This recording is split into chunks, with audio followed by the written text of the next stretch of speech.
Okay, everyone, welcome to the show. As you know, I've been speaking to a lot of survivors lately, and the common theme has been around alters, these alter egos that have been created through trauma, trauma-based alters. And Jean is someone that we've connected online, and she's got a very important story to share. Jean Eisenhower, how are you doing today? Thank you for joining me again. I'm fine, thank you. Glad to be here. Yeah, we sort of chatted a bit online, didn't we? And you told me a little bit of your background and history and everything else. And yeah, there's a lot to tell. There's a lot of stuff that you say even is coming to you now, like new memories and stuff like that, because it's almost like an unraveling, isn't it, of the past, and it sort of comes out in little parts. But I just thought, as we were saying there, if you just want to take the reins and you tell me the story from the beginning, and we'll just get into it. Okay. I was born in 1952, and MKUltra started being practiced by the CIA in the late 40s. So I'm a fairly early subject in this whole thing we call MKUltra. There were actually a lot of different program names, one of which was MKUltra, but that has also become kind of like the global word for all of these programs. The reason why I got selected was that my parents were born into lineages that included Mormons, Masons, military, and Hollywood. Um, and then when I was born, I believe that the day I was born, maybe even before I was born, my parents were chosen to, probably tapped and asked whether they would like to be part of this program to make your child extra smart, extra intelligent, patriotic, good American, help America, blah, blah, blah. And my parents were very patriotic. And so they agreed. Um, I have a memory. My first memory is of lying on my back, having my diaper taken off, and not having any thought that I might do anything other than wave my arms. So I'm thinking I was just a couple days old. And while laying on my back, I suddenly, whatever I was lying on was moving through a short hallway into a little bit more light. Things were done between my legs, and then I left my body.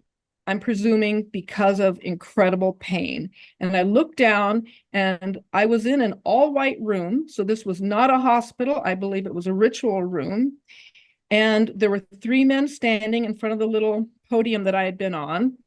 But most interesting to me, my mother was on the side, and she had apparently slumped down against a wall and fallen to the floor, and she's leaning on one arm with her hand over her mouth and her eyes sort of bugged out. She was horrified by whatever had happened, and that's the extent of my memory.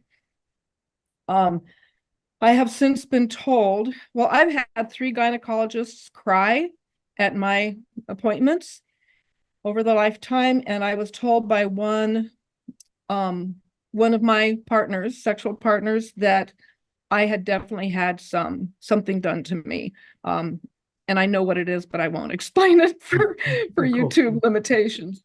Um, so I believe that maybe all boys and many girls are tortured somehow with surgery at birth. Um, and and I was one of them. There is actually a brochure that is sent home with many women after giving birth saying that their baby girl, like they know why a baby boy might have blood in his diapers because we have a long history of circumcision, but girls, why would there be blood in a girl's diaper? And they've made up a crazy reason that the mother's hormones might make the babies menstruate. So outrageous, but Mm. they had to have some cover story. So I believe that actually a lot of girls are genitally mutilated in order to create the same sort of dissociation and trauma that they give to boys. That's my theory. Oh, wow. Um, yeah. The next memories that I have as a child are of being in my bedroom and wishing I could come out, but I never was. I once had a psychologist ask, what are your earliest memories of your childhood? And I realized every single one of them, besides taking photos at Christmas time, were of talking to the sides or the back of my mother's head. I don't have many pictures of my father at all, but my mother just never looked at me. And I believe that the CIA, the mind controllers, had told her to not interact with me, but to give me lots of games and toys and crafts and books. And so I became highly skilled in mathematics and in language because I was always listening.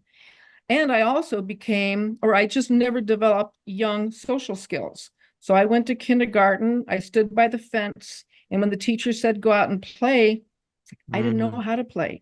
I knew how to follow rules. I was very good at following rules. I could play jacks and tetherball and foursquare and all those games, but just to tell me to play on the playground with other kids, I had no clue. Mm. I had 2 years of amnesia after that. And then third grade, I'm doing the same thing. I'm standing near the wall, looking at other kids, trying to figure out what to do. So 60 years later, I found out I'm on the autism spectrum on top of everything else I've discovered.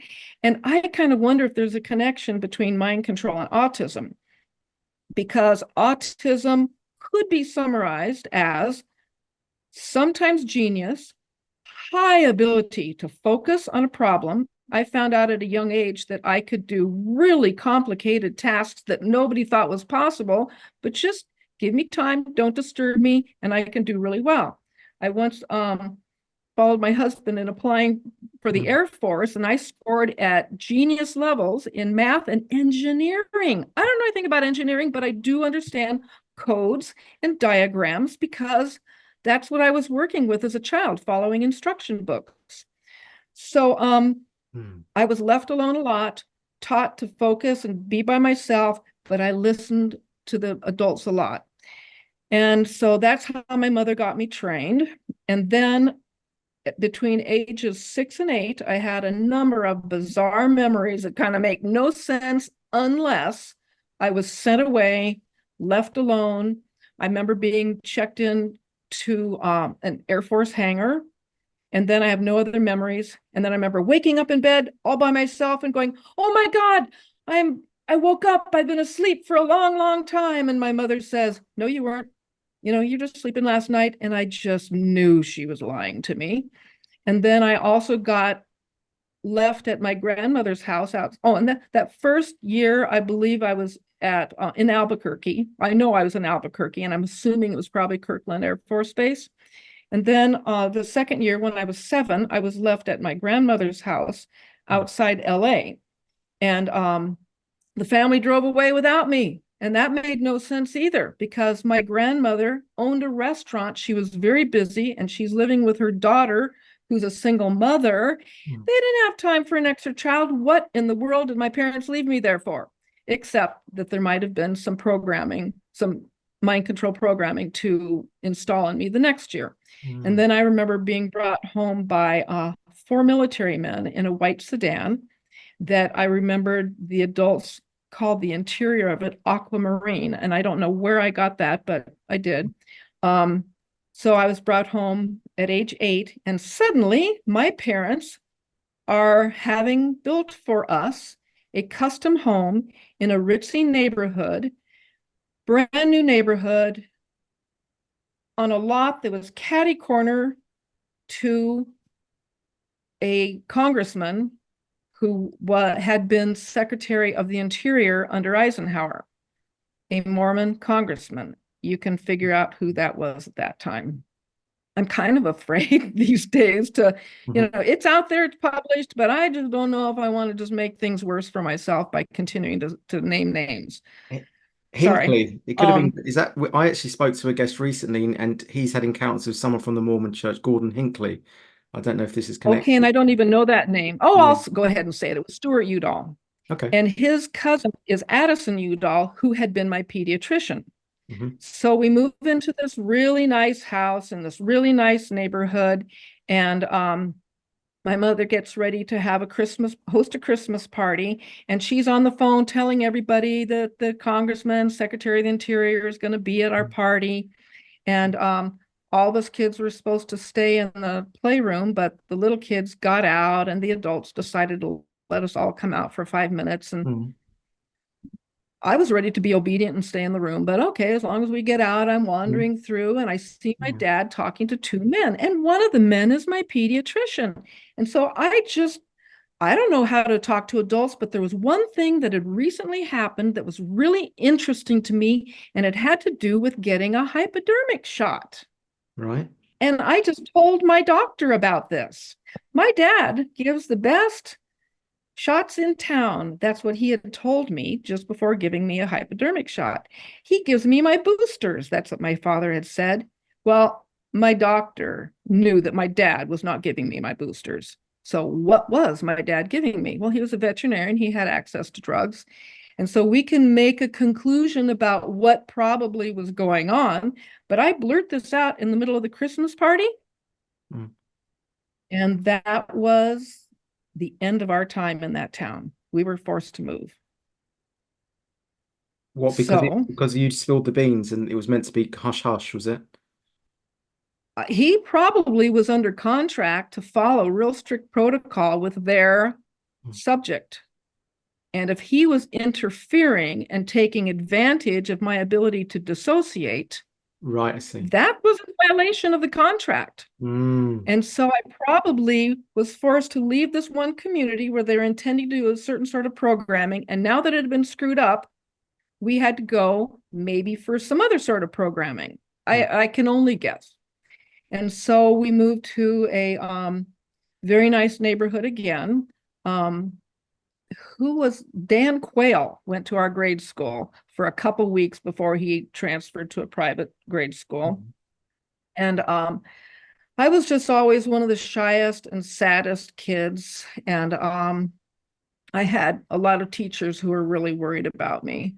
Um, I could tell. Anyway, the programming, I don't know how the programming went. After my 2 years of intense programming, I'm assuming that at some times they might take me at night, they might take me on weekends or summer vacations. I think there was a lot of programming done because we would leave on really long summer vacations that I always thought were 2 weeks long. And a couple of years ago, my brother said, "Oh no, those were 4 week long vacations. We were gone for a whole month." And it's like, I thought we were only gone for 2 weeks. So I might have been peeled off and got intense programming for 2 weeks because, oh, and we also went on vacations every Thanksgiving and every single Easter for long vacations. And they were always with the same family. So I believe we're probably involved in this also. Right. So I, of course, had no idea. I knew that there was something wrong with me and I didn't know what it was. And it made me sad. It made me a little bit of afraid, but I pretty much came to accept that in any social circle, I was just always the one on the side, on the edge, the nerdy kids Mm. and and yet I was really highly skilled. I was getting Yeah. A's and everything.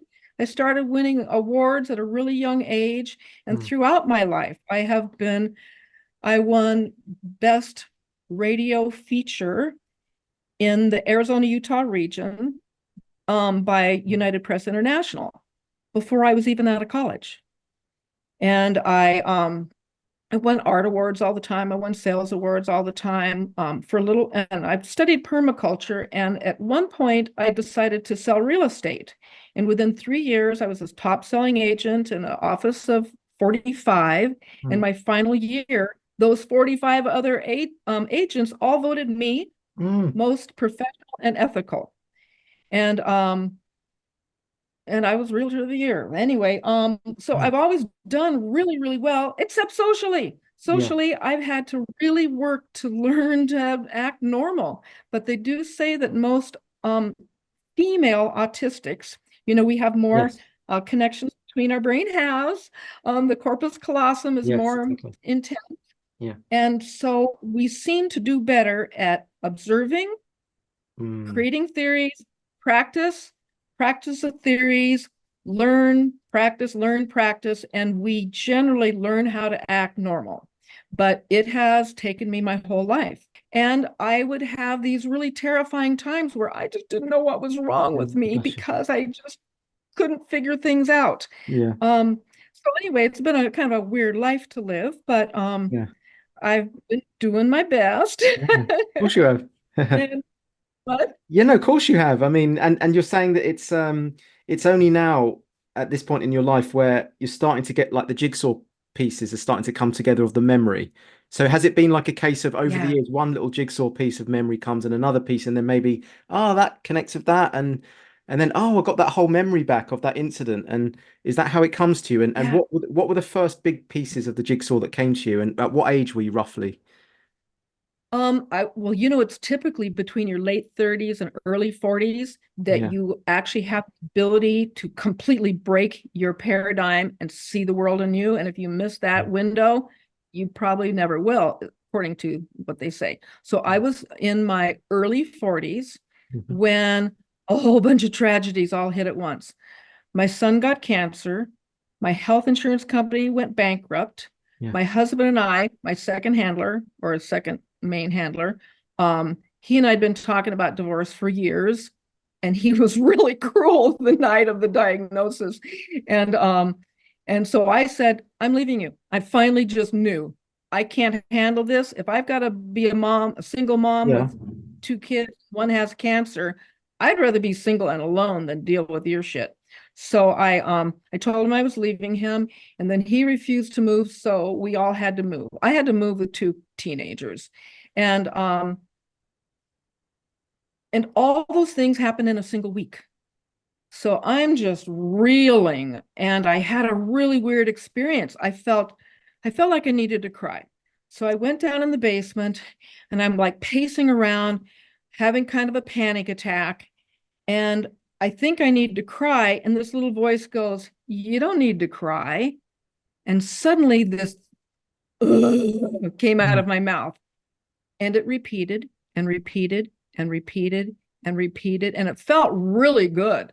I'm Mm. understanding now that I had so much buried rage that all I could do was, and it went on so long that I felt like my vocal cords were starting to swell up and that one could even burst and bleed. And I Mm. thought, would I bleed to death or would I drown in my own blood? Like, I can't stop this. I literally can't stop this.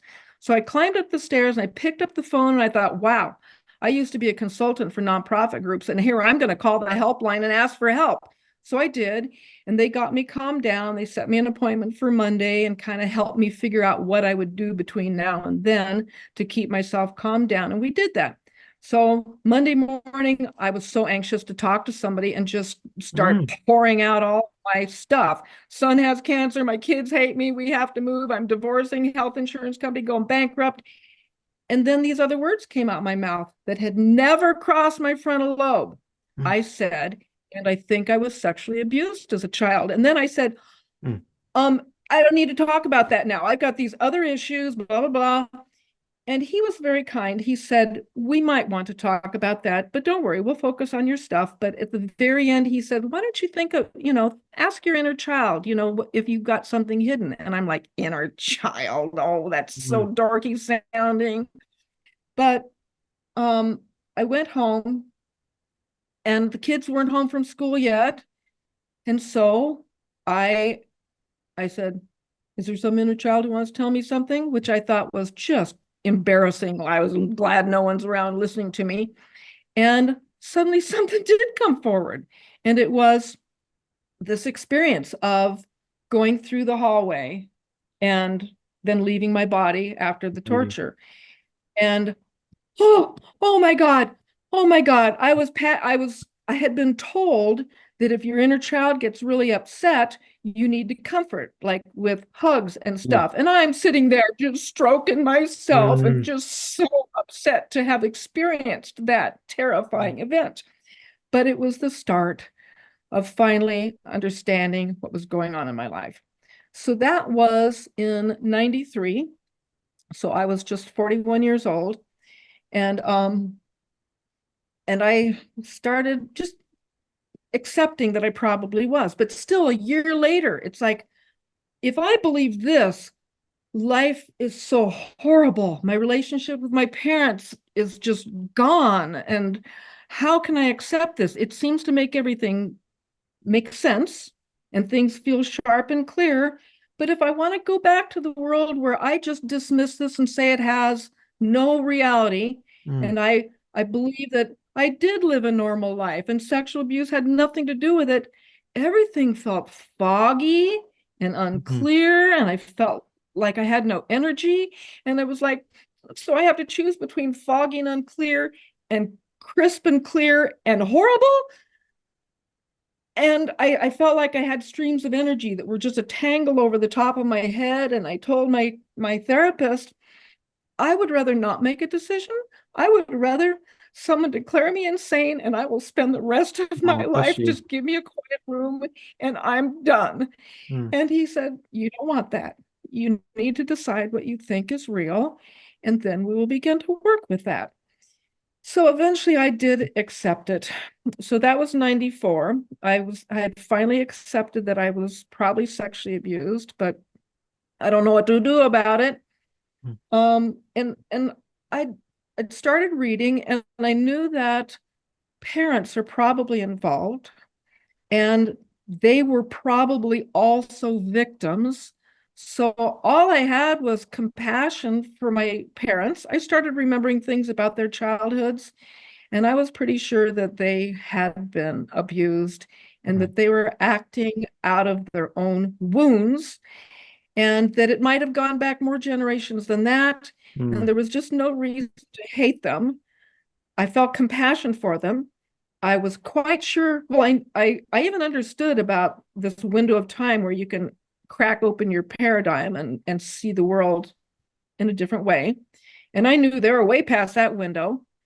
And I'd even done a little bit of counseling talking about my parents. And even a few years later, had a meeting with a therapist who then told me they don't have the ability to understand their world differently. mm. It He says, I don't want the job of Oh, working with you and your parents. okay. So I kind of let that go. I knew I wasn't going to confront them, and I was just going to try to have compassion, be respectful to them, and but I would still know and work on myself. So I'm forgetting where I was heading. Can you help me? Yeah, no, that's fine. Yeah, I'll bring that back. So, yeah, you were saying that I was talking about the big revel. The question was about the pieces of the puzzle and what brought it to that moment, and then you Oh started, yeah. and then you were talking about how you had that memory of going through the corridor and the very Yeah. first initial trauma that you had, and now, yeah, you're just mentioning a bit about your parents at this stage, and you're saying Yeah. they could be part of a lineage. Which I'd like to Mhm. ask you at some point about that, because at the beginning you also said that potentially they were invited into the program, but they could also be part of like a bloodline or a lineage as well. Yeah. Yeah. And I don't know any more. I mean, I don't really know a whole lot more about that. My father, I believe, was probably mind controlled when he went on the road with traveling actors out of, from his Mm, being in a Hollywood child actor catalog. They chose him. He was gone for 6 months. He came back at age 7, stuttering, and he stuttered for 2 years.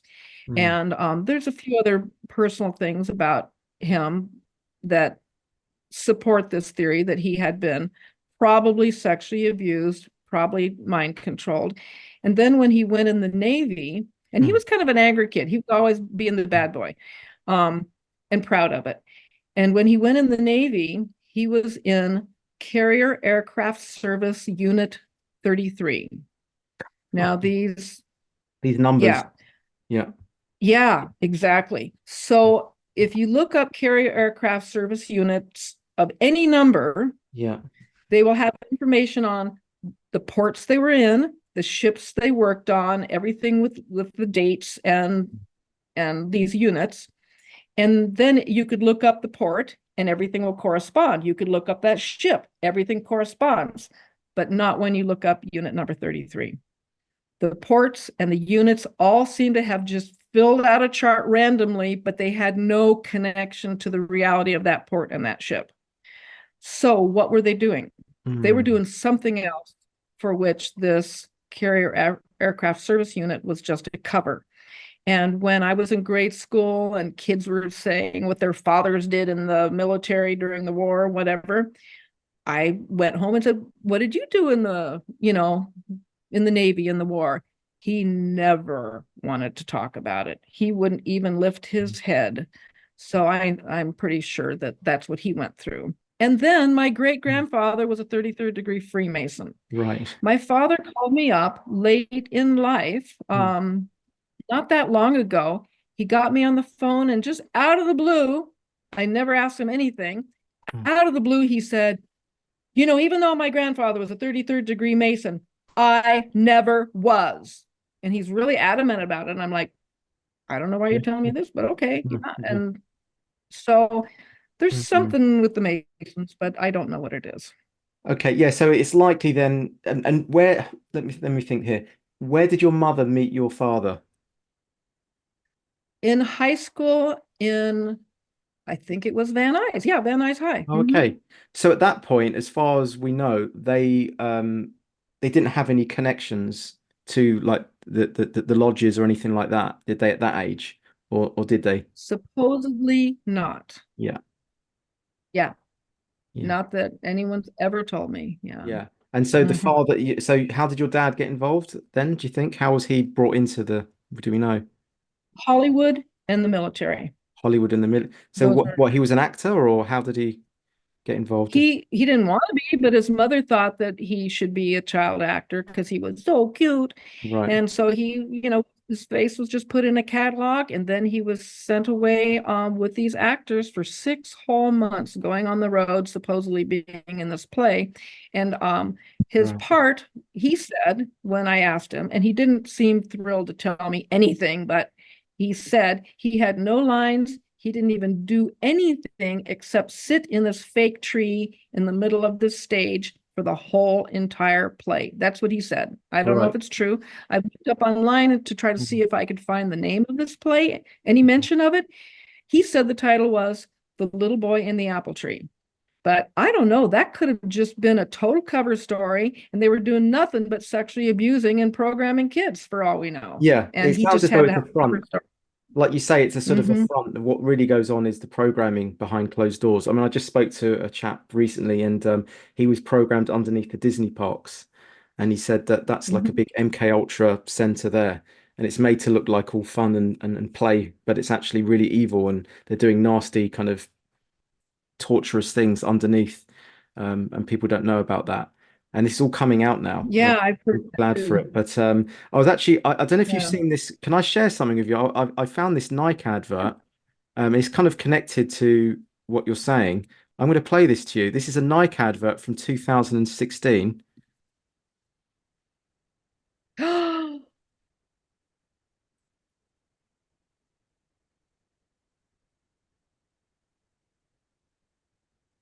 Listen up, babies. Life's not fair. You get no say in the world you're born into. You don't decide your name. You don't decide where you come from. You don't decide if you have a place to call home, or if your whole family has to leave the country. Yeah, it's messed up. You don't decide how the world judges a person like you. You don't decide how your story begins, but you do get to decide how it ends. Yes! I just thought that's, that it feels a bit sort of ominous that it feels as though they're kind of referring to what you were talking about there, about the programming and from a young age, it's, grooming children to be actors, sportsmen, high powered sort of politicians, perhaps. Yeah. Mm-hmm. I also read somewhere, I've read so much, I wish I was keeping notes and all better than I did, but about somebody accidentally walking into a room in some government facility where it was just cribs in this huge room. And all the children looked sort of like little zombies, like they didn't have any normal reaction, not like the children in that little film clip you gave. They were just dull kids. And they suspected that that's where a lot of, unwanted children end up. They say, oh, we're going to give them to a nice home. They'll be adopted into better conditions than you, blah, blah, blah. But really, they could be going into a mind control program where they're being treated even worse than I was. Like I was at home and I knew I had a mom out there, but these kids don't even have that much.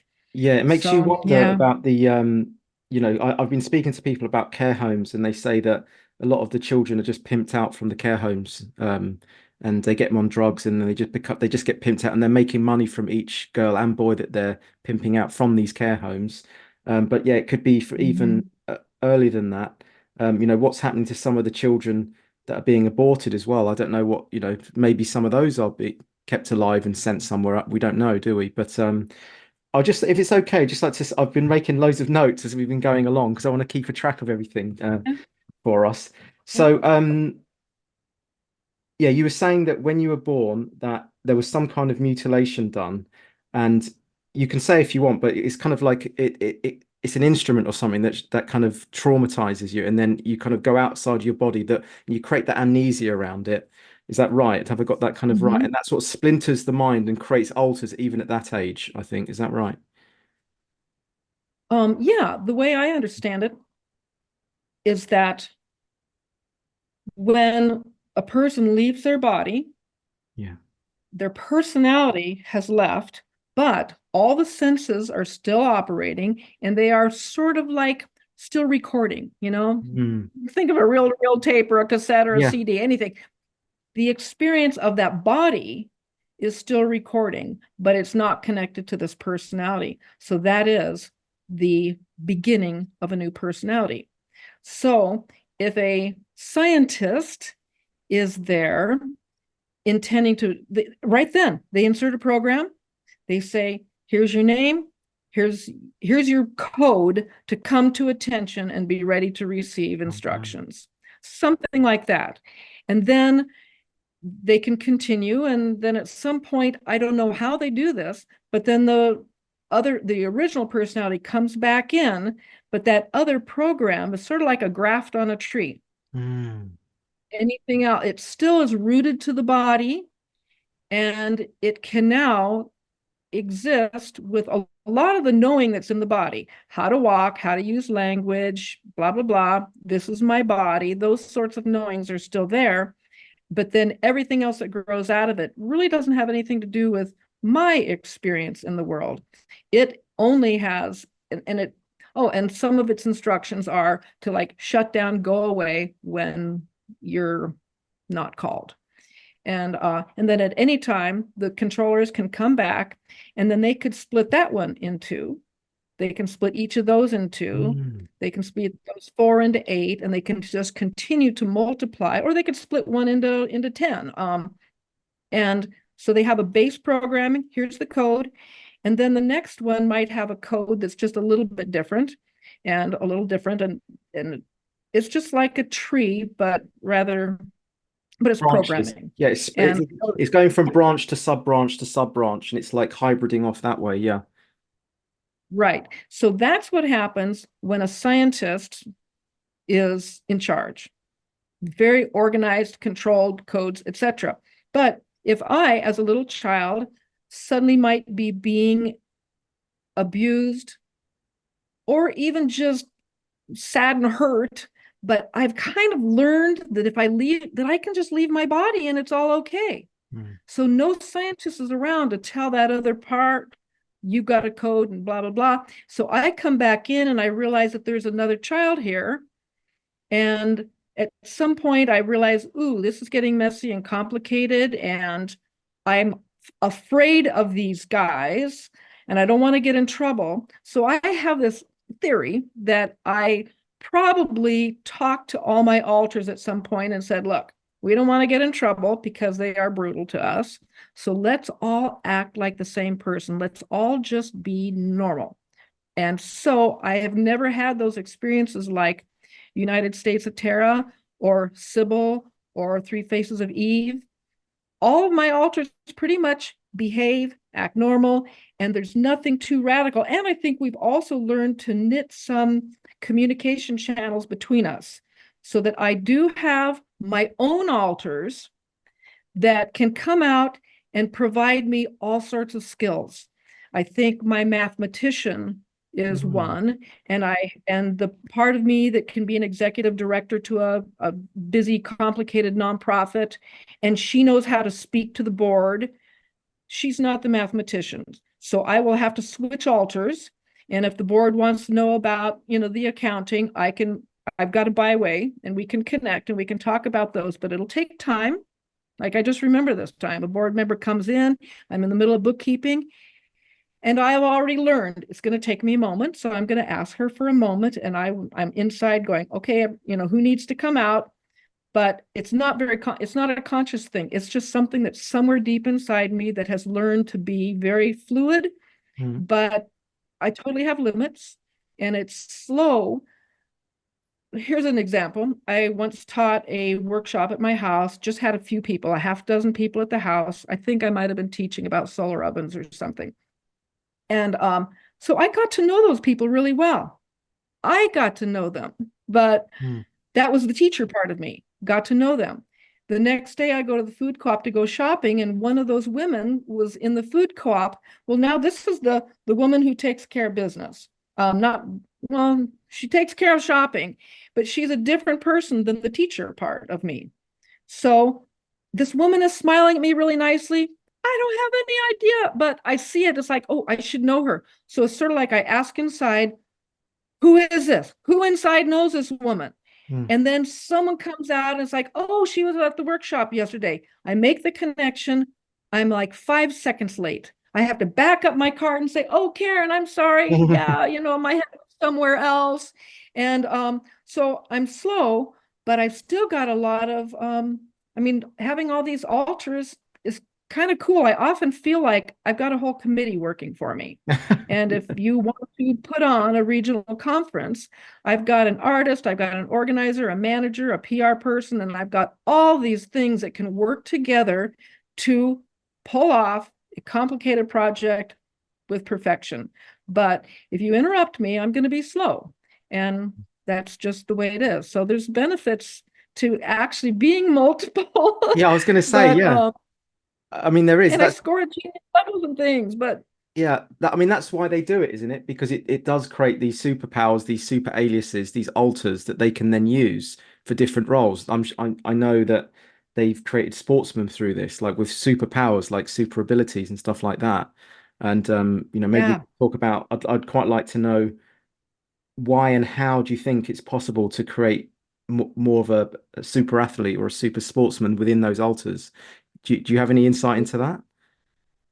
Well, I have glitched a few times. Like Okay. all the stuff that they've been doing to me all my life is pretty much just lost to amnesia. I don't know, but there've been a few times where I have glitched and I've gone, that was really amazing. Where did that come from? Yeah. So back in my late 30s, I think, I had decided that I had been sitting at my desk for too many years and it's time to get in shape. So I get out my old running shoes on a Sunday morning and I'm just running down the neighborhood.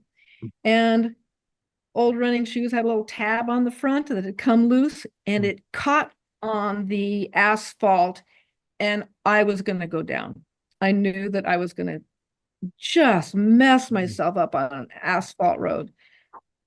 And instead, but I had taken 1 or 2 karate classes with my kids and we'd learned the concept of tuck and roll. Yeah. And we had practiced it on like 6-inch thick foam pads. Kids would come home from school and they'd show me their bloody hands where they'd fallen down. I'm going, why don't you tuck and roll? So this is how I explained it to myself. Oh, you must have just said that enough times, imagined it, and then you did this beautiful tuck and roll. Well, I think it was more than that. We always make up excuses for things we don't understand. But I not only did a tuck and roll in the middle of the road, I did a beautiful tuck and roll that did not leave a single mark on my body. And I came up on my feet running without having missed a beat. Another time, and so I just said, oh, it must have just been one of those things in your head that you can perform when you need. And I thought it was kind of fun. Didn't think about it much. years later, after my second divorce, I'm living with my old high school crush. We got together after our 25th high school reunion. So I'm in this happy relationship. And we get woken up in the middle of the night in our apartment, and there's somebody banging on our door. It sounds like he's throwing himself against the door. And we go and stand in front of the door. And dang, this guy is not only throwing himself against the door, but in between throwing, he's making these really weird voices in the door. And we're just thinking, this guy's seriously on drugs, and this is pretty scary. And somebody came into me. I believe it's one of my trained alters. Now, why did she come out when she hadn't been called with somebody's code? Was she just coming out because she thought I needed her? Or was this a whole mind control setup, and actually there had been a code given to my alter? I don't know. For most of this, that only just occurred to me the other year, recently. But some alter came out, and she just gives directions to my boyfriend, call 911, and she has like complete composure. She goes and grabs a nice big knife, and she is bouncing on her feet.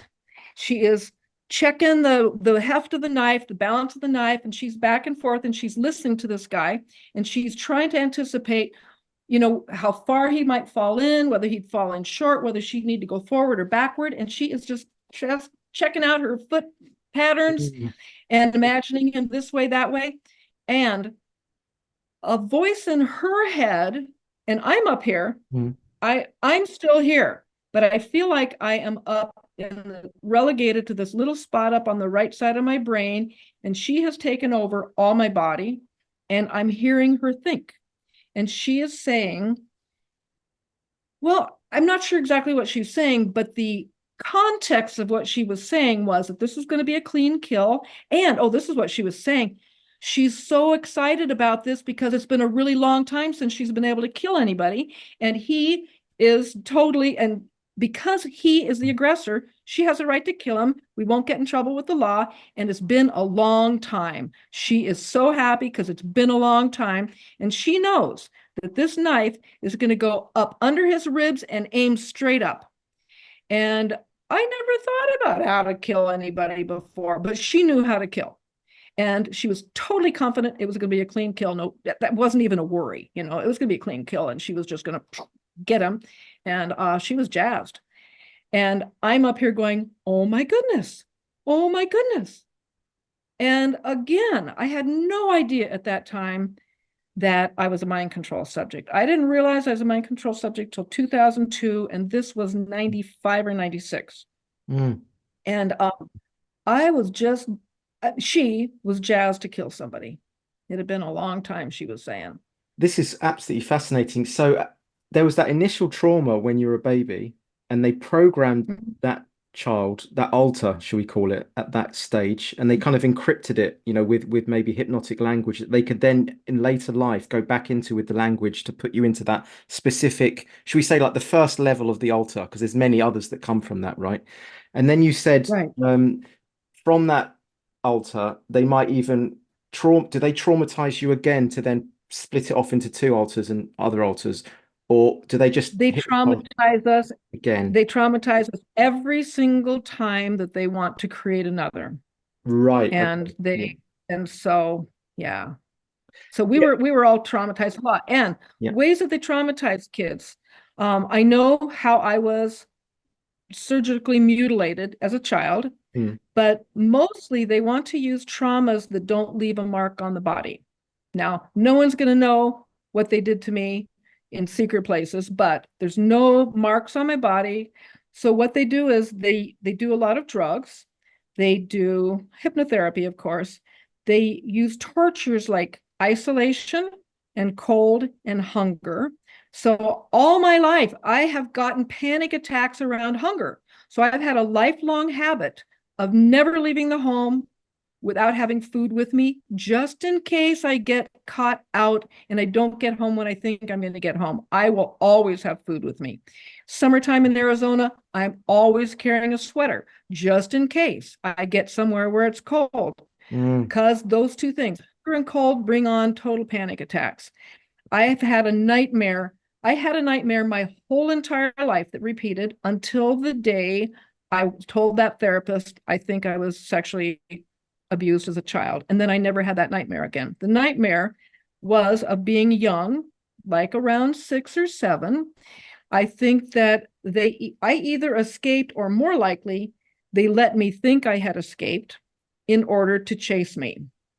So I am running across, I'm trying to run across a field, but I've been drugged because my legs will just hardly stay up. And I'm running through this field that has been plowed. And I keep just, my legs keep collapsing, and I keep getting up, and I collapse and I get up. And I'm in an absolute panic because people are chasing me and I am terrified of them. And off in the distance is a tarmac with a few planes on it. And that nightmare just came back to me my whole life. So they Wow. just do all sorts of trauma to us. And it's all meant to not leave scars if we're of a certain class. Like, Mm. I think I was destined for the same thing as Kathy O'Brien, being Mm. that my first owner manager was this Mormon congressman. But I think that I might have escaped that when the programming was screwed up by whatever was done to me with that hypnotic, And did that all with that. happen um, around between 6 and 8 years old? Do you think that's when the programming and the new alters started? Mm-hmm. Yeah. So that totally fits my memories in those 2 years. Yeah. Like, I have no memory of first or second grade except for one. And it was being told to paint a tree. And it's being told to paint. I said, I don't know what to paint. Mm. And she goes, paint a tree. And I'm like, all right. And I paint this tree, Mm. blown sideways, black wind growing across, black leaves blowing across, the tree edged with black, the ground black. And I'm like, there's a tree. And that's the only memory I have of either first or second grade. Mm. So what the teachers were Yeah. in it, do you think the teachers was this a public school, or was this a normal high school? Like not high I school, was going to elementary school. normal public school. I was Yeah. going to a normal public school in Merced, Arizona, So they weren't actually, the Michigan. teachers weren't doing anything programming you there. You just, Oh, or they were. I was taken away Or you to were taken away, Albuquerque in right? the second year to LA. Now, I might have been back for some of that year. I Right. think I was back for some of that year Yeah. because I remember during a teacher conference being told to go to the principal's office to see the painting I put on the wall and show my mother. And the principal praised me, but I Mhm. think the principal wanted to see my mother because that picture looks like a disturbed child, all that black. Oh, I see. It's not a happy tree. Yeah. So, and I remember walking back in the principal's office in a familiar, I, in a, I think it was a familiar school hallway, but that's the only memory of grade school at that school. I have no memories from Albuquerque except for the intake I told you about, and no memories of whatever happened in LA. So you're in a normal And public but school. You're a normal public school with other like normal children, like who aren't programmed. That's what I mean mhm. by not normal, by normal. And then what you were whisked away to go to another school for X amount of weeks. Is that right? Either weeks or months Months, or right? even an entire school year. I actually went back to that grade school, Mm. and it was a late Friday afternoon, and I was going to go in and make a Mm. request for my records in person Mm. because I thought there would be a better chance to get them if someone just did it Mm. because I was there. But Mhm. anyway, I sat out there in my car until the school day was over and everything was locked with having this fight. I want to do this. I want to do this. Go. The door's right there. And there was programming stopping me. Just saying, Mm. no, you better not do that. And I'm like, yeah, I want to do it. And so I just had this argument with the program that just told Mm. me I couldn't do that. And I couldn't be in town till Monday. So I lost Well, the opportunity. oh, you didn't. So you didn't find But out about the Albuquerque? Was it the so the I the yeah, the school that you were wanted to see whisked my off record. to? So you went for the records for this school that you were whisked off to see how long you were there for, what happened, that kind of thing. Mm. See if I had regular attendance or not. But I Right, never got right, to right. find out. And Yeah. as far as you know, that's a regular school as well, is it? Or not? Or yeah. I think it's a regular school. Mhm. Okay, but it probably just had some handlers in there or some kind of thing that they did for special, for kids that they wanted to isolate and do stuff with. Yeah. Yeah. Handlers are everywhere. Yeah. Yeah. And actually, you mentioned your husband. You said he was also a handler. Did I hear that right? Yeah. Yeah. My first husband was, he was born on a military base, Hmm. and I don't have a whole lot of proof he was. I just know that they want to hook us up with other mind control subjects so that they can control one, and the two, some people say that the two will actually cross program each other without knowing it. Oh, I, right. I don't know. We have to draw a lot of theories. We Yeah. can't really know. It's top secret. Hmm. And then my second husband, he was brought up in the DC area, and in one of those planned cities, one of the first planned cities in the United States, but I don't know if that's significant, but I do know that he was extremely controlling, and Yeah. he got me to make a lot of really terrible life decisions that have Yeah. continued to have resonance in my life, as well as my first husband too.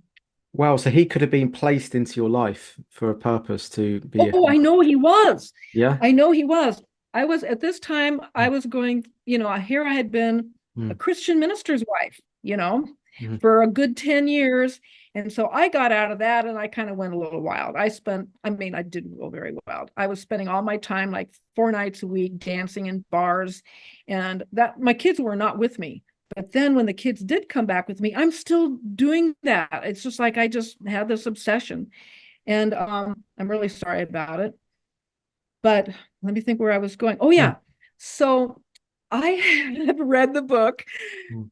Creative Visualization by Shakti Gawain. Do you Okay. remember that book? It was No, I in don't the know. 80s, a Right. Okay. famous thing about creating your reality by, No, blah, right. blah, blah. So I had made this list about what sort of man I wanted to have as a partner in my life forever and ever. So I made up this list of qualities I was looking for, and that man came into my life, but he was also a mind control subject. But he Mm. had all these other qualities I wanted. So I'm thinking I'm making this list, and the controllers are reading my journals and going, okay, we can come up with that. So one day I walk into this bar and I see this man, and we both go, oh, we knew we were going to meet here. Mhm. But I don't remember the first time. When did I know him that we were introduced, that we were going to meet here? That is a complete mystery. And throughout our 10 years together, I probably asked a half dozen times, I'm just so curious. I remember the second time we met and we were like, oh, there you are. But when was the first time? And he would always get like really like, he just didn't want to talk about it. Mm. And I'm suspicious that I was amnesic at the time that I was introduced to him. And we were told that we were going to get together and we were going to Right. become a couple.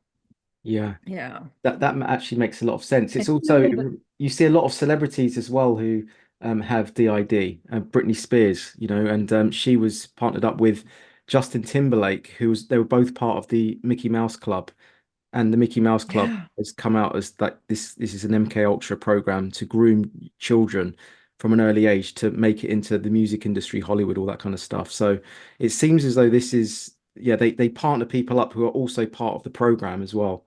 Seems to be a common Mhm. a common theme. And so was that, Yeah. so when you were in that relationship, and you married, and did you not have conversations about, did you self-reflect? Did you kind of talk about, I'm feeling this, you're feeling that, and then talk about, oh, maybe we're programmed? Did that ever come up? No. And I'm not sure if you're talking about my first marriage or my second marriage, Oh, but sorry, I'm lost. no, Yeah, I don't know which one we're on. Sorry. right, right. So afterwards, later in my life, when I'm in my 50s, I Yeah. had a couple relationships I had a relationship with one man and with another man, and both of them, I thought they were mind control subjects. And I thought that this would be good for us to be together so we could talk about it, figure it out, and help each other and support each other. But neither of those men wanted to acknowledge that they were a mind control subject, but I knew that they were. There's just too many weird things had Mm. happened with them, and they were completely resistant to that idea and would not talk about Oh, it. right. Right. Yeah. I wonder if Yeah.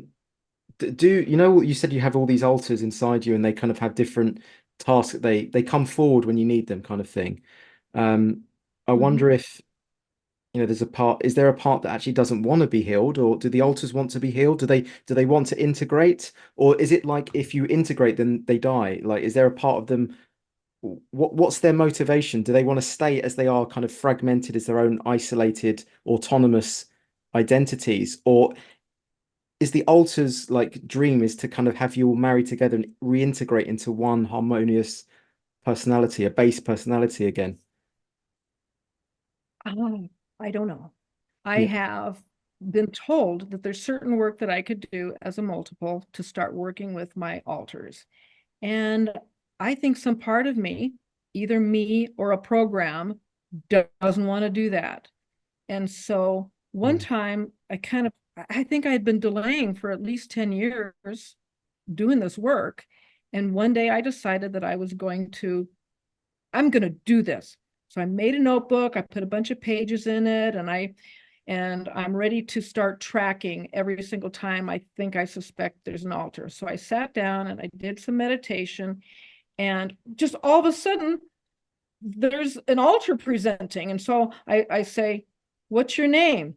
Mm. And she says, "Candy." And I'm like, "Oh, am I making this up? Is this Mm. real?" And then I've got Sherry, and then there's these Mm. two twins, a boy and a girl twin. Oh, And wow. I start writing down all these names. It freaked me out so much that some part of me must have hid that notebook and I couldn't find it for Mm. a year. Mm. And then I get it out and I read it and I'm just blown away again. And I think I want to deal with it, but I have this propensity for keeping my life really busy, because if I Mm. have slack time, I might have time to think about things that make me anxious. And I don't want, and I'm trying to avoid anxiety. So I keep busy, busy, busy. I'm teaching a workshop, I'm doing this and that. And so I don't have time. And when I do have time, it scares me. Yeah. Here's another experiment I did one time.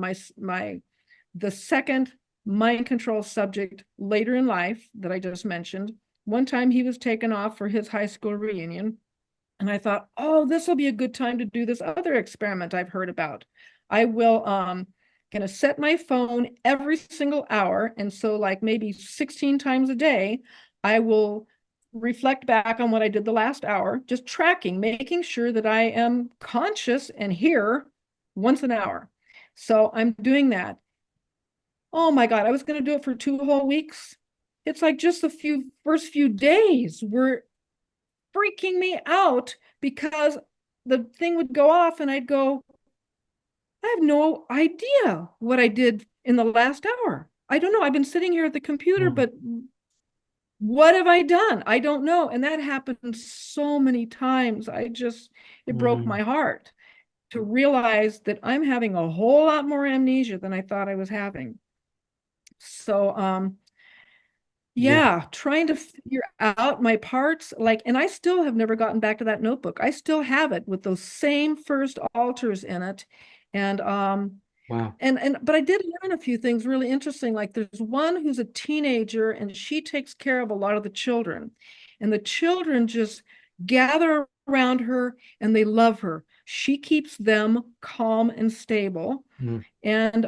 And sometimes I think that some of these alters just don't want to be messed with. They don't want to know more. Mm. It's too scary for them.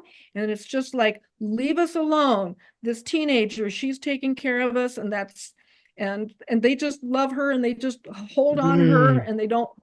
and they just don't want to learn more. It's too scary.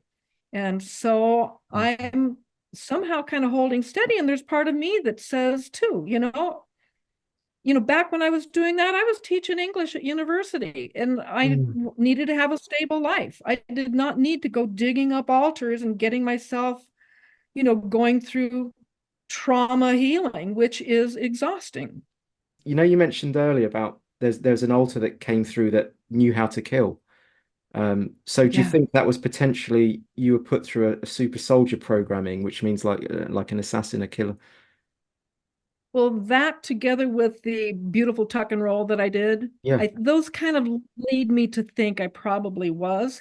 And I think that most of us in MKUltra were trained for quite a few things. There's Mm. the soldier, Mm. the spy, and the sex slave, and I'm quite Yeah. sure I was used as a sex slave.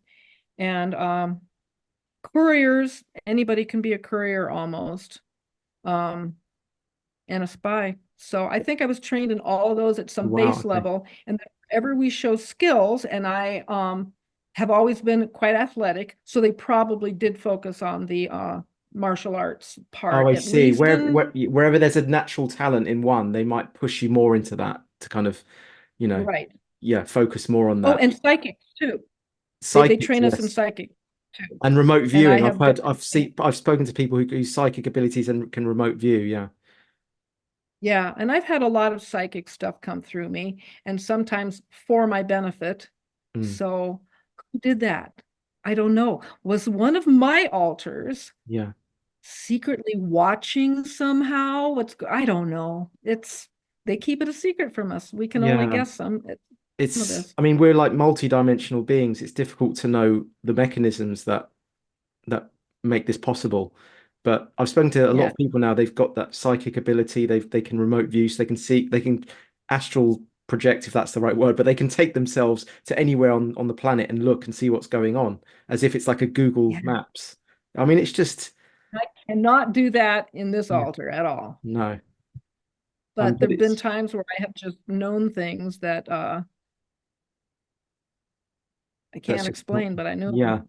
I'll tell you a Mhm. story. I spoke to, well, a detective told me this. He had a friend, and she had alters, and she had one alter called Panda, and when she felt threatened, she moved into this alter called Panda, who was actually in her mind like a, well, I'm going to use the English here, like 6'5", so very, very tall guy, a tall man. And she was intimidated once, and someone kind of came up to her in a threatening way. And she's only tiny. She's like 5 foot, so she's like really small, like half my size. And she's like the size of a pencil. And she knocked this guy off his feet and knocked him across the room.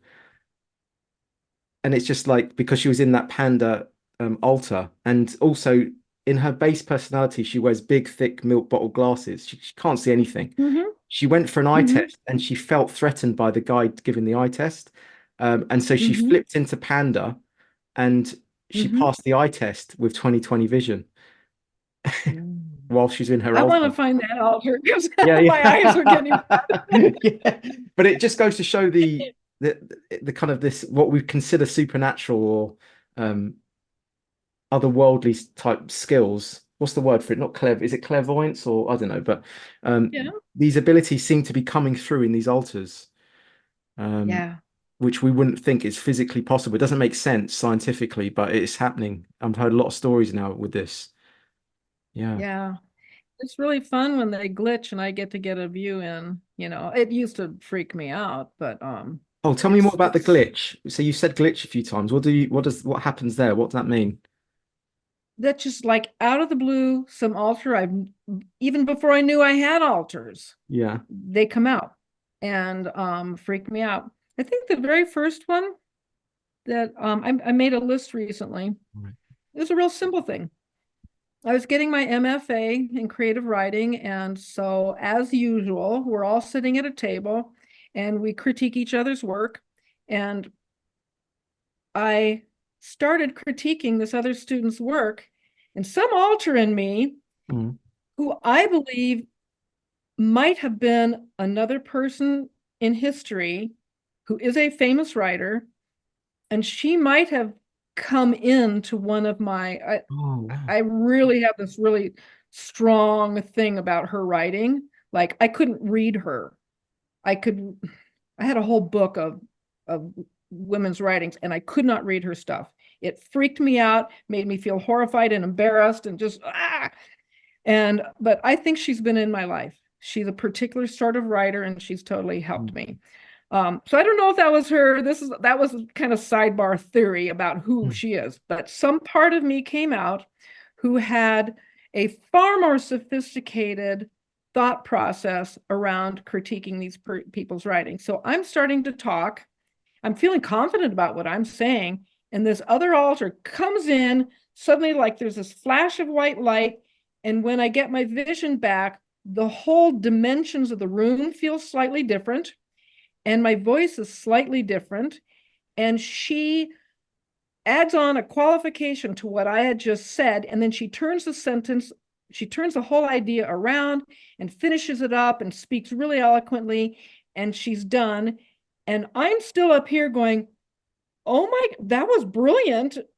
Where'd that come from? Oh, and I think I had just found out I was multiple. So I was like, oh my God, I just had a multiple come out in public. And I look up at all my students, fellow students, everybody is looking at their desk like they were freaked out because they also saw me change alters.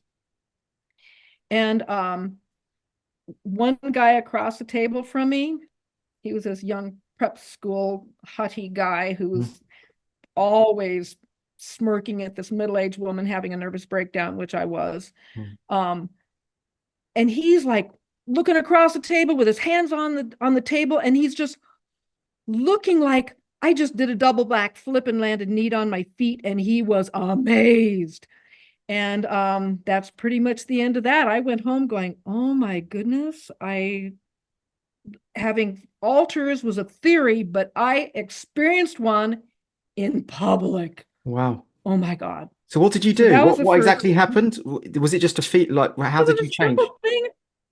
She did not like what I was saying. She thought what I was saying was really unsophisticated and hadn't been thought through well. So she just comes in, and in the process of taking over my body, she had a different sense of space, a different sense in my body, a slightly different voice, and different ideas. And I'm up here recognizing all the differences that happened with a flash of light. And it was really stunning. Wow. Here's another one. I was at an art gallery, hanging out with friends. My social person's out, and I'm just chatting up, enjoying a little wine, talking with friends about the art. And suddenly we realize it must be time to close. The place is cleared out. There's just a few of us in the building. So I say goodbye, and I want to go put my wine glass back. And I could walk all the way around, but straight through, there's two people. But I know one of them, and I think it's okay. I'll just go, squeeze through and put my wine glass down. And as I'm approaching them, somebody else comes into my body. And now, actually, I remember that this had happened long ago, but somebody else comes in my body. And she must be one of the sexual alters, because she does this walk that I have actually tried, and I can't do it. But I don't know where the closest thing I can come to was was it Mike Myers, the comedian? Yeah. And he has a goofy friend who is in love with this beautiful woman. Oh yeah, and Wayne's World. You're thinking about Garth and Wayne. And he goes like, you just go talk to her, man. Just go talk to her. And he goes, like, I don't know what to say. Yeah, it's that. Yeah. Is she the one who they have her hair blowing back, and she moves in slow motion? Yeah, yeah. And she's got this really seductive walk. And I start doing that. And I am up here going, stop. This is not cool. This guy that I'm going to go past, he is what we would now call what's the word? A social, people follow him, social leader, something, thought leader. He was totally a thought leader. He was beloved in our town. He was a really good guy. I've got a lot of respect for him. And I didn't want to do something like this in front of him. And not only that in front of him, but like close to him, because I was going to squeeze between these people, and I was just going to try to be little as I went through. And suddenly I'm doing this thing, and I'm wanting to stop, and I can't stop. She won't let me stop. And I just do this whole thing. And I was so mortified. And as soon as I went through, she let me go. And then I was like normal again. And I walked out the door. I walked home. And I think I cried for like a day and a half in mortification, just so embarrassed to have this man see me do this. And I didn't know. I mean, this doesn't happen, but maybe, I don't know, not very often. I had hoped it would never happen again, but it has happened again. And I was humiliated and scared. If somebody can take over your body and make your body do something, what else can they do? What else can they Mm. do if I can't stop this? And so they've taken over my body a few times like this. I'm Do looking you, down my little yeah, list to do you see. think when they take over, do you think that's still a part of you? Do you think that's you creating that identity, that behavior? I Or think it's do there. you think it's coming, do you think it's coming in from somewhere? I think somebody oh, I think we can be triggered a few different ways. Yeah. You know, we have language, but they say that there's tones Yeah. and vibrations that they can Mm. hit us with that will, and so say they create an altar who's supposed to come out when you say this little phrase of nonsense words. But then they can go to that same one and say, here, we have another code. You will now also respond whenever you hear these tones, or whenever Yeah. you hear that you get hit by this particular vibe, that will also wake you up and call you to attention and to act. And this And new, so and then that new alter that comes in, and the behavior and the speech and whatever you're saying at that point, that's not actually you, is it? Or a part of your psyche. It's actually, would you say it's coming from somewhere else? It's like a different entity possessing you, or is it still yourself? it could be an entity. It could simply be that last week they came to me at night. Yeah. They put me in an amnesic state. They added this new programming. They said Yeah. you'll remember the walk we taught you when you Yeah. were 16, and that's the walk you're going to do, and you'll just take 6 steps, and you'll be ready. And then Mhm. while I'm at there, when I'm getting ready to leave the art gallery, they somehow cue me. And Yeah. it's funny because I remember the man, but Mm. there was a woman right there, and she is blank in my memory. She's Yeah. just like, I don't know who she was. Yeah. So she could have even been the one to, I have seen people hit a clicker or something. Once when I was a hermit, I had taught a solar oven workshop, and everybody left except for this one guy Mm. who I named him as a Fed as soon as I saw him. And he'd sent me emails. I never read them. I never clicked the links he told me I should click that I'd just love to see. Never. I knew he was a Fed. So I'm realizing that he's coming back from his car. Now everyone's gone and he's the last one here. And he's going, hey, I heard you had problems with your computer. And I'm thinking, yeah, Buster, I got your number. No, I don't need your help. That's what I'm thinking. And instead, out my mouth comes, oh, thanks. And I opened the door and I let him in my house. I was ready to say bye. And I let him in my house. He sits at my computer. He he goes to a particular website, and this was back in the was this 90s? Mm. Could have been early 2000s. Yeah, it was. It was after 2003. And I'm thinking, we were all told, don't go to websites you don't know. So he immediately goes to a website that I wasn't familiar with. I ask him what it is. He goes, oh, you'll really like this. I'm gonna blah blah blah. And then he goes to my settings. He starts changing my settings. I'm asking him what he's doing. And in my head, I knew that he was gonna wreck my computer. And I happened to have just started trying to start my consulting business up again for nonprofits in this new county. This was my very first client, and I did Mm. really good work for them. But tomorrow was a deadline for a project.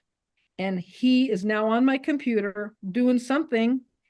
And so he's sabotaging my attempt to start a business. Right. And instead of showing me the website after he changed all the settings, he just closed the computer, said, glad to help, and he walks away kind of like a robot, like a mind control subject himself, Mm. and says he's glad to help and walks out the door. And as soon as I shut the door, I felt like I came out of a trance. I found out my computer was wrecked. And the next day, I was driving hundreds of miles to borrow a new computer, to pick up files I had sent to the client, to then come back, reset up everything, send it to the printer, and get my project done on time. But I never had my computer again because Yeah. he had done something. I don't know if he said a word. I don't know if he just hit a little clicker He or what he sabotaged it. did. He sabotaged your He new, made me yeah. he made me submissive so that he could sabotage my business. Do you know why? Why would he want to sabotage it? They're always trying to sabotage me. Oh, are they? And it went They on don't for it went on seem for years and years, did it? The sabotage, even into adulthood, yeah, like way into adulthood. Mm. uh-huh, yeah. Yeah, it kind of depends on how angry they are with me. If I am doing nothing, I get less punishment. If I'm publishing, I get more punishment. And so, Yeah, part of me is kind of afraid to do interviews like these for yeah, fear they're going to then say, okay, now she deserves this amount of punishment. And I think there's somebody who's sort of like an accountant, a yeah, bookkeeper, and they know how many things they want to punish you for, and they account a particular sort of degree of torture or sabotage or whatever, yeah. and I can just always sense it in my life. When I've done something, they punish. Why can't they just leave you alone? Like what more do they need from you? And like, They want me to shut up. right, okay, yeah, yeah, Yeah. that's what it is. But why did they have a problem with you being just publishing stuff? Was it publishing stuff about these incidents or not? That's what it is. Yeah. I told you I was a Mm, award-winning news reporter. right. And then as soon as I started learning about mind control, Mm, I didn't care about anything else. This is the only thing I wanted to publish about. I see. Like other controversies, it's just like other Okay. people are working on that. I got to get mind control information out in the world. And so I pretty much gave up my entire writing and, my writing career in order to publish. And then I kind of get sabotaged in all Mm. my efforts anyway. So I would just wish they'd leave you alone, just like you've gone through so much. You'd think they could just I give you, know. cut you some slack, give you a break. So basically you When have I been, told when I turned 60, I thought they should be done with me now, yeah, be right? done with me No. now. Come on. If you're listening, leave us alone. You know? Yeah. Um, They say, well, so you just shut up and we will. yeah. So the program went on for quite a few years, where they're actually using you for certain tasks, right? I assume It's there something are you don't so remember. many nights Yeah. where I wake up like 11 hours after I Mm, went to bed and I feel like hell. mm, And sometimes it's clear I've emptied my bladder in the night because I'm not like, 11 hours. You'd think you need to get up and pee. It's like, well, mm, so I know that I was awake in the night. I'm amnesic for whatever happened, and I feel like hell after 11 hours. And then I go, oh, it was the full moon last night. They probably used me for something, mm, and I don't know what it is. Was it for a mind control action mm. of some sort? I don't know. Or were they, I know Right. that another thing that they do for me is Mm, they check on my health. I had thyroid surgery in the night once, mm, and it was really high-tech surgery. I just woke up and there's the most mm, beautiful white scar, kind of hidden in the wrinkles, but you could see it was different. mm, It was this perfect, like it was done with a laser, perfectly straight line, and it was healed, but still really white. I thought of every other way that I might have gotten that. I didn't know. And I just kind of shrugged. And 5 years later, I'm giving my health information to a nurse practitioner. And she says, and when did you have your thyroid surgery? And I'm like, don't know. do I tell her? Guess what? I did. I was like kind of fed up. It's like, I'm tired of making up stories for stuff, Mm, you know? And I just was in a mood to tell. And ever since then, I've had the word delusional dropped into my health records. mm, She was not the one to do that. I act, I she kind of opened the door for me. So then the next time I went to see a psychologist, just for plain old depression, I just was in a mood and I just told him I'm a mind control subject and all this shit's happening and blah blah blah. And he never asked a single question, but then he writes delusional in my chart. And I see it dropped into my chart frequently, but no doctor has ever talked to me about any delusion, but they write it in my chart anyway. So again, that's well, punishment for yeah, you punish. having spoken. But Shut are we up. saying that they are part of it as well, though? Are they handlers or Oh not? yeah. They are handlers. Well, Okay, they're handlers. the So, mm, mind control people are doctors.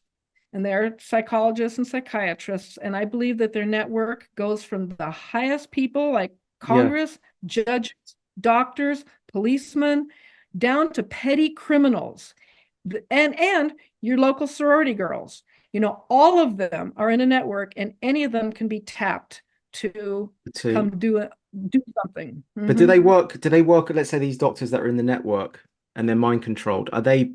Do they serve the? Do they treat the normal members of the public or just the programmed people? I I think they treat everybody, Treat everyone. but they make sure that you get, directed in their direction. Wow. Okay.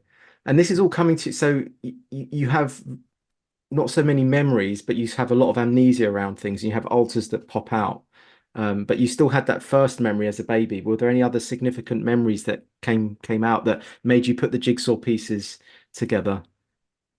Yeah, I kind of have always felt that, well, like a memory will pop up and I'll realize I've known that forever, but it didn't fit. It didn't make Mm, sense. So I think I had a little place for just mm, shoving away things that didn't make sense. And oh, I'm not sure that any are coming as an example right now. I'm kind yeah, of thinking back to my earliest childhood, but I know that, oh yeah, okay, here's a memory that made no sense. yeah. When I'm in seventh grade, my best friend, who I think was also another mind control subject, Mm, she told me about a time that I was, and a time in fifth grade when I was being sexual with certain little boys. And I knew their names. mm. Those were the popular kids. They would never give me the time of day. But she's telling me that I had been doing sexual sorts of things with them. I have no memory of this. I think I'm this little prude girl. And she's telling me this, and I'm saying, you are just remembering somebody else. And she yelled at me, you are a split personality, Mm. because she said that I was lying and refusing to acknowledge what I had done. So maybe I did something. So that was hidden away. I never thought about it until the idea of being a multiple came out. And then these little weird things that I had shoved away, start popping up. I see. Yeah. So perhaps with some hypnotherapy, the memories could even come up more, and you learn more about those missing. The time. You said like time just disappeared and you can't remember it. Like there's so much of Mm-hmm. your life within that might start coming out. Yeah. Yeah. And so I'm actually a certified hypnotherapist. Right. And I was Okay. hoping to work with other people to do this, but one of the first people who hypnotized, I've had a few hypnotherapists Yeah. reveal to me that they were actually handlers. Oh wow. And so I did not want to go in a hypnotic state with them. And I have just said, well, I'll do my own self hypnotherapy, which I have done a little bit of. Um, but I haven't done enough of it. And it really would be safer for me to have somebody there to help me in the event that I uncover something that's highly Yeah, traumatic, of course. than a good hypnotherapist can help keep you calm, remind you that you're Mm, not there, you're here. But because I've had two hypnotherapists who were the second one was kind of witchy even. mm. And I turned my phone recording on. She thought I was just like turning the ringer off, but I was setting it up to record the whole session. So I had it right next to me. It caught every word that she said. At Mm, the end of our session, she was all cheerful, just asking me, mm. how long did I think I was out, which was weird. Why ask that? And then she tells me how long it was, and I pick up my phone and says, "Oh no, it was 20 minutes longer than that." Blah blah blah. I recorded. Well, and the look on her face when she knew that she had been recorded. So now I'm all highly suspicious, and I just could not wait to get home and listen to it. And I have a recording of it that is freakish. I'll Oh, send it to you if you yeah, want. yeah. What were the sort? What Thank she you. did was, What are the sort of most freakish things that she says in there? it was sort of like a satanic, dark magic sort of thing, where she wrapped me up with energy. She wrapped up every single finger, every single toe. She wrapped my hands, she wrapped my arms, she wrapped my legs, she wrapped my whole body, she wrapped my head. She went inside and wrapped my lungs and my heart. And this took a long time. It was like at least a 20-minute process. And she's speaking like the movie version of a witch Oh my God. as she's talking about all this. Relaxing every muscle, every nerve, and all your fingers, causing a tingling sensation, causing your toes to be relaxed, releasing, letting go your fingers to tingle with relaxed muscles and nerves. And then the rest of the recording is pretty normal. But in the middle of it, she stops and she just did this thing to me. So no, I don't want to do hypnotherapy with anybody. No, you've got to make sure there's some real trustworthy people there who are doing stuff. Yeah. Yeah. Wow. You'd have to send me that. And if you want, I can insert that so people can see what goes on. I think that'd be quite important for people. Yeah. Yeah. And in the UFO field, she has been a speaker at UFO conferences. She says that her husband, and she lives in Albuquerque, and her husband used to work at Kirtland Air Force Base, and Right. she's written a book about her experiences with UFOs and with her husband, whom she believes was cloned by aliens. Like just a really freakish story, and I don't know what to think about any of it. So a lot of these people, they're in like the Mormon society, you know, they're kind of that's their shield. That's the kind of the window dressing. It's that it looks as though they're just Mormons, but they're these maybe satanic bloodlines or these mind control people within there. Yeah. Yeah. It's more than Mormons. You know, they could be Catholic, they could be anything. It could be But anything. Mormons Taking are the the guys. largest denomination in the CIA. Oh, right. Okay, yeah. I don't know if it's 80% or more, I see. but I see. CIA is most more. It's a way to cut, yeah, it's camouflage. It's like the ultimate camouflage, isn't it? To be be part of them because they Yeah. get left alone. The Mormons sort of get left alone, so it's the perfect way to sort of Right. hide yourself, being conspicuous. And everybody in Yeah. that network supports each other in looking like an upstanding person. They only say good things about each other. They help each other get awards. They help each other get Yeah. promotions. And so they all look really like successful people. Yeah. So are you also connected to Dwight Eisenhower? Is that part of your lineage? He's my father's second cousin. Okay, so this could be a bloodline then. You could be in like some kind of like lineage, yeah. Yeah. Yeah. So you Yeah. might have been I don't have the imagery, yeah. or words or just anything in my history that goes, oh, that reeks of Satanism. I don't have that, at least not that's come to me yet. Yeah. But it could be it's just kept secret by certain people. Mm. And maybe my parents were kept on the edge. They could have been kept out of the accepted group. You know what I mean? Like Yeah. they violated a rule way back when, they're out. And I do know that my parents experienced that sort of shunning at they got shunned. a couple times. Did you ever like Yeah. confront your parents about it and say, look, what's really going on? What? No, never. No, like I said, I kind of came to the idea of compassion and them also being victims. Yeah. And at one time I was kind of forced into this. My sister called me once and I just said, hey, do you have any weird memories about our childhood? And she had just watched the 2020 TV show the night before about the false memory system, which is false memory syndrome, which basically says that you can invent memories and that everybody who has these sexual abuse memories, they're all invented, in our subconscious. And it's false. It's been proven false. And many of the board members of the original group of the False Memory Syndrome Foundation, they are pedophiles. And that's been proven and well documented. But so she thought that I was going to do what the TV show said, confront your parents, sue them. And I had read about people doing that. I had been horrified by the idea that people might sue their parents. I just thought of the heartbreak of my parents, the shock of it. I thought they could be totally amnesic for everything. And why blow their minds? I just didn't see that anything good would come of it. Right. And so I just was never going to do that. But my sister, from her little bit of experience watching that TV show, she jumped on the conclusion that that's what I was going to do.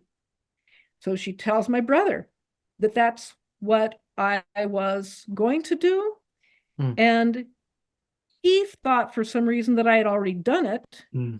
And he called them up and started sympathizing with the terrible situation that they were in with me having done this thing I'd never done. And Yeah, I you've had done it, yeah. dismissed it as an idea.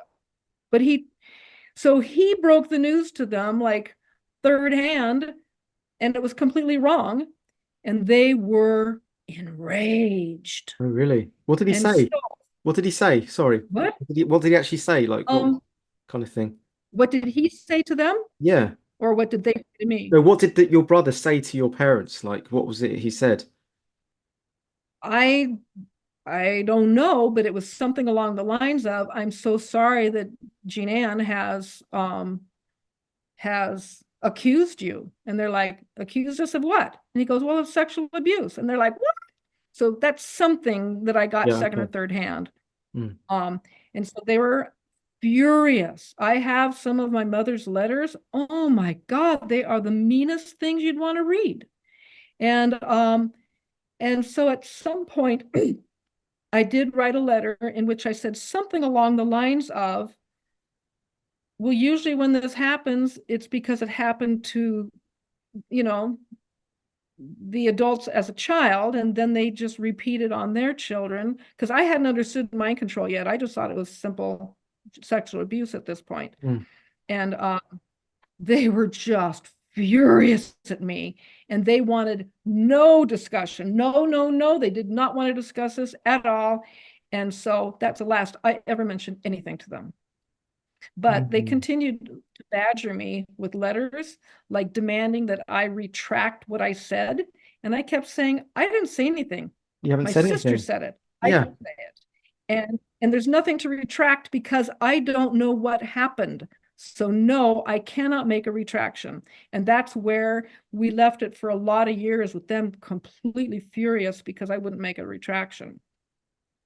So I didn't talk to them for about 7 years.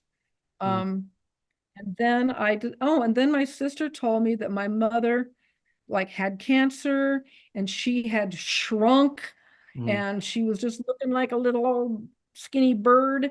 And I still have compassion for them. So I decided that I could stand going to Christmas. And, I'm not going to show up for all the holidays like I used to, but I'll come to Christmas, and I will just show you I will just be there in Be there. attendance. Just be there. Yeah. Yeah, they hated telling everyone that I wasn't there. So I decided I'll show up and I'll let them kind of resume their sense of normal life. I will give them that gift, and I will still hold the line. I'm not making any retraction, and I'm blah, blah, blah. So I got back in touch with them, and I was in touch with them till they died. Right. Okay. And it was a very cold and controlled interaction always, but it was Right, the best yeah. I could do, and I thought it was Do, kind. do you think they were actually sexually abusing you and programming you though, or do you think they were just passing you on to others, I'm pretty sure here's a flashback that I had that just came out of the blue. And before I knew anything, standing at the stove, and I'm got a saucepan in my hand, and I'm going to go to the sink and put water in the pan. And suddenly I'm hearing da da da da da da da da da da da da. And I stand there, and I get this flash of the house that we were in at that grade school. We always called it the pink house. And I knew that this memory was coming from when I was young enough to be in the pink house, which was from age 4 through 8. And I keep hearing the same rhythm repeating. I'm hearing the same rhythm repeating. And I finally decide, well, it's sort of like a word on the tip of your tongue. It'll probably come to me when I quit trying to remember. So I proceed to the sink to put water in it. And halfway there, I hear the words. Instead of just being the rhythm, there's words to it that made me go completely weak. I heard, "You've got to stop that soon. She's getting old enough to remember." And I felt like it was my mother talking to my father. And I just kind of like shuffled to the sink. I felt like my lungs were frozen, and I leaned on the sink just to hold myself up, and I had to drop the pan because I just felt like I couldn't hold on to anything anymore. And I'm just like trying to recover myself as I've heard this, and I'm thinking that sounds like something that they want to keep secret, which would be sexual abuse, and mom tolerating it, and I assume it's dad doing it. And it was just an absolutely horrible thing to remember. So my handler husband comes home that evening, and I tell him what just happened to me, which was such a mistake. I didn't know he was a handler. I just, Right, yeah. my husband, I'm going to tell him what I got to tell somebody, and I don't have that many friends. Yeah.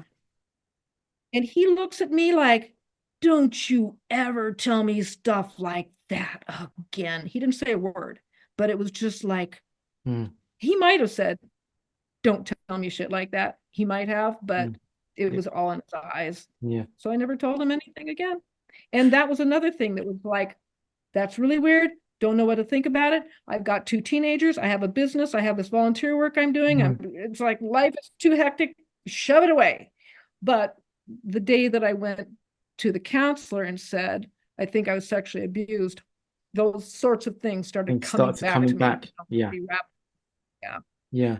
And you mentioned your siblings there. Were they part of it? Have you spoken to them about it? Were they also part of the program? Because of what my siblings did to me to ruin my relationship with my parents, and they never took responsibility for talking about me to my parents and telling them a lie. They never took responsibility. So no, we talk about everything else. We stay nice and friendly with each other, but no discussion. And I think I might have tried to see if they were ready to talk every now and then, but no. What's your gut instinct though? Do you think they are or not involved, or is it just you? I have one memory that includes one of my siblings, and it is an absolutely horrible memory. It involves slowly killing a baby. And one of my siblings was there. I don't even want to talk about it because it was so horrible. Yeah. Other guests have said similar things, so to me. Yeah. And they're slowly getting the memories back of it in rituals, Yeah. Yeah, this one's just making me shake right now. Yeah. Let's Yeah. move But they that one away. think, they're all past that window of being able to have their worldview shattered. They're all too old. Like, I'm 71, all my siblings are in their 60s. There's no way they are going to be able to break their paradigm and see the world another way. So I might as well just leave them alone and let them live the rest of their lives with their own happy picture of our family. And I'm the one who has to live with the memories because I remembered them. And I don't get anything from my siblings. Are you okay now? Do you have sort of family around you now? Any good people that you can supportive people? I do have some targeted individual friends, and I know some people online whom I've never met, but we've become close, and they are other MKUltra subjects. So I've got a little bit of support like that. And, I used to read a lot more books than I read now. And that was always comforting to read somebody else's story, to go, okay, someone else has been through here and they're doing okay, and they are confirming to me that the anxiety and all the stuff that I live with is just pretty normal. And that's about all I have in the way of support. And so I do tend to still act pretty much like a hermit, because if I tried to have a normal social life, I'm expected to, well, people just ask questions about your past, or they want to get to know you and they start asking questions. I find myself then having to sort through, okay, what are the normal parts that I could answer while keeping everything else related to this pushed away? And it's a lot of mental work to shield stuff and then pleasantly talk about everything else and act as if that was the reason for such and such, even though it was really the stuff I can't talk about. And that takes a lot of like fast mental agility. It's exhausting. I'd rather not do it. Absolutely. And then Yeah. people like you and they want to be your friend and they want to know even more, or they want to invite you to dinner where I'm going to be in a room full of 6 different people who might all badger me at once. I don't want to be a social person anymore. I'm totally happy to be a hermit. I've got a beautiful view out the back door, empty desert. It's gorgeous. And I relate really well to my cat I was going to and my say, have you got any yard. cats? Yeah, I was going to say, did your cat ever come back? You know, you mentioned your disappearing cat. Oh, she died not Oh long. no. Well, she was on the road with me for a few months, and then Mm, I was not in a good space, and mm, I think she mm. decided to die because she gave me signs the day before, and then Yeah. she went out and she got eaten by coyotes. I woke up at 3 in the morning Mm, hearing the coyotes howling right outside the door, oh no. and she never came back. And she had shown me where she was going to die the night before. We sat out there for sunset, Mm, and so I decided to turn on my phone and to capture her mm, and to get the sound of her purring. And I'm petting her and she's purring. And then she walks away from me mm, and she goes around these bushes and she turns back and looks at me. So I follow her around there and she's in the middle of this big patch mm, between bushes, like a big old, like 6-foot diameter mm. circle.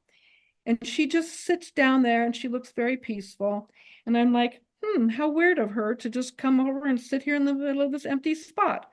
Well, the next morning, that empty spot that had been all pristine, it had all these coyote claw marks as if that had been the place where they had corralled her and the whole tribe of or group of coyotes, pack of coyotes had finished her off. And there wasn't a sign anywhere except all these coyote marks.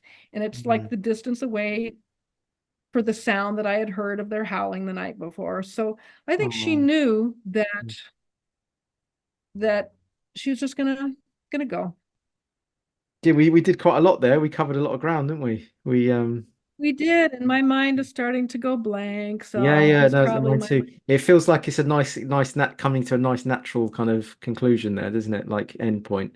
We can always pick it up again. yeah. I know you've got lots more that you probably want to share, and I'm happy to sort of we can have this with you where we can have a chat and just let it all unfold naturally. But I thought we got quite a lot in there. There's so much information. And Thank you so much for feeling yeah, comfortable enough with me to share it all. yeah, and I would be happy to pick it up and talk Yeah, about more things another time. Okay, yeah, so I wrote a book in 2008. I need to write another one yeah. to catch up these last how many years, but it's called Rattlesnake Fire, a memoir of extra-dimensional experience. Mm, And I have a website titled rattlesnakefire.com. And believe it or not, I sometimes go, is it com or net? I had to change it at one point, and sometimes I go, I can't remember which was the original and what I had to change it to, mm. but Rattlesnake Fire, and I think it's .com. If that doesn't get you there, try .net. Yeah. I have my professional website, which I'm quite proud of, Mm, jeaneisenhower.com. And that is all of the professional work I've done, plus my activism, plus my artwork. And lately I got more brave and I added little teeny bits about mind control that basically send you to my mind control website. It used to be that I kept them entirely separate. I didn't mention them, but mm, a few years ago I decided, heck with it, I'm doing it. So they do mention a little bit of mind control, but they send you then to paradigmsalon.net, which is where I gathered back when I had more mental energy mm, and I wasn't being distracted by handlers in my life. I had time to create a pretty nice website where everything that I was learning and trying to put together for myself, I turned into pages on this blog. And I think there's a lot of very good information on mm. paradigmsalon.net.